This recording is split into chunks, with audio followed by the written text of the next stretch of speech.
भागवत में धर्म के 4 चरण बताए गए। अब सुनो धर्म क्या है। भागवत के अनुसार धर्म के 4 अंग हैं, सत्य, तप, पवित्रता, चौथा दया, और दया के अंतर्गत दान। सत्य बोलना धर्म है। कहा सत्य बोलना धर्म है। धर्म क्या है? सत्य बोलना।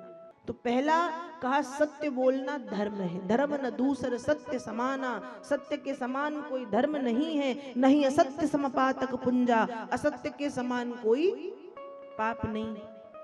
धर्म क्या है? कहा सत्य बोलना धर्म है। धर्म क्या है? कहा तपस्या करना धर्म है। अब बात आई कि तपस्या करना धर्म है, लेकिन तपस्या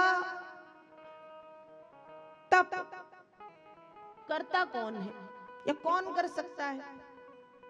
आज हमारे मन में जब भी तपस्या शब्द आता है, जब भी हम तपस्या शब्द सुनते हैं, तो तपस्या से क्या समझ में आता है? तपस्या से क्या समझ में आता है? हमको लगता है तप, तप मतलब जंगल में चले जाओ।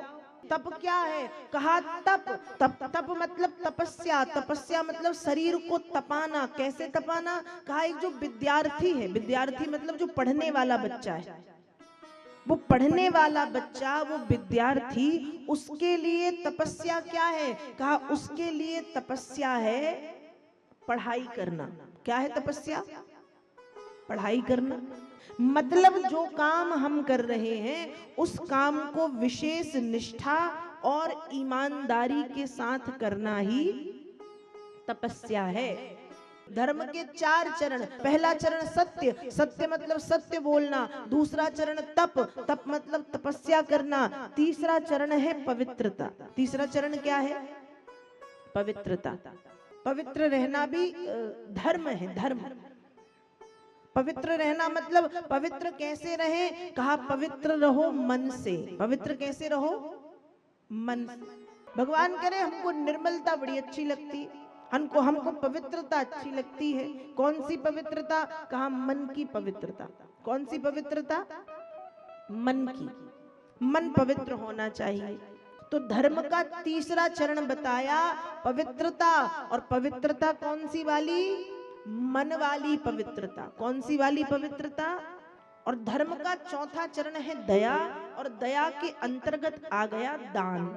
दया मतलब जीव, जितने भी जीव हैं संसार में, उन सभी जीवों के प्रति आपके मन में दया की भावना होनी चाहिए। सबके प्रति आपके मन में दया की भावना हो। तो दया, धर्म का चौथा चरण है दया। दया होनी चाहिए। और दया के अंतर्गत आ गया दान। समय समय पर दान भी कर देना चाहिए।